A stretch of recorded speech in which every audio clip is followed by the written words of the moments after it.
Yusuf Bacili ni bela jaleme aledo araspatla akun nominalen do kriblon tigila mo fe ko mununa ayre la ka fako do yare farala ulukan ibara mun sarama ulukone ayre ka fo ko kabini marsikalo kletan saba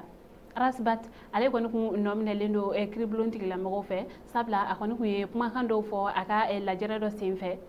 ni o kuma nun kon be talike Sumailu Bube Maiga o ka sayala sabla aka kuma konna la aya yire ka fako Sumailu Bube Maiga ko o masa ayrema ko o fagaladi ko o ga kenya tigila mo ulu kon kuye alanyini ka fako o ga bla o ga ta jamana ko kan wala sa aka frakelu be se ka ke ko ga ko transition nyama ulu ma son uma ko fo Sumailu Bube Maiga o ga sayana na tin jogala o kuma nunu fo ka ta se kuma wero ma arasbat ale koni nomne la ka da o kuma kan nunu kan o minali nunu kala ka ke ni marsikalo o kletan sabai kabini o watin na aka critique o kun bolo la ka bla juin kalo kletan sabala ni bela jelen ko fe tratado marsikalo kle mugani shegi kirblon tigla mo ulu koni mago sila arasbat matuguni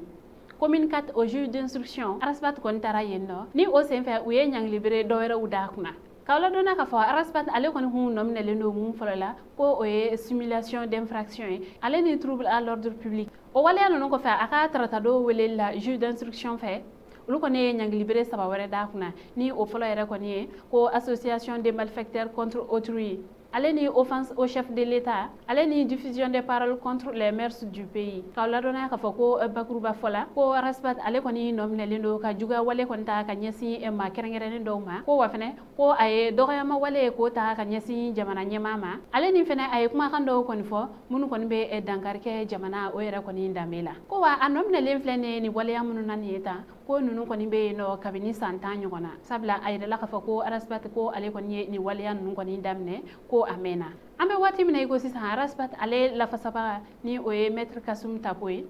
o kone ayire ka fo kibaro ya labon konna ko arasbat ga dossier ko ale koni tege maseka da oka wa akla la fena ka yire ka fo ko ni kuma munun folin flene arasbat ale koni jugala ko ni be koni ka arasbat ka ale koni to kaso konna la ko wa ko ka adda de to wala sa akana seka kuma chugo yamna hakila jigina rokia dumbia ale yare koni fene be kaso la ni wala kile nu mun konna la sabla kabini marsikalo kle tan nani ale yare koni fene tara kaso la ka sababu yake aka kuma kando ye TikTok sanfe ni ale yare koni fene nomine lendo ko incitation à la révolte sabla ale koni bora réseaux sociaux koni sanfe ka dugu gela chama koni fo ni ka kila ka kuma kando feneta ka nyesi jamana nyemo yerema ambalma ni kibaran ne puma bolo ka daw kluka ani che aka kuloma jola o kambe anyo kona were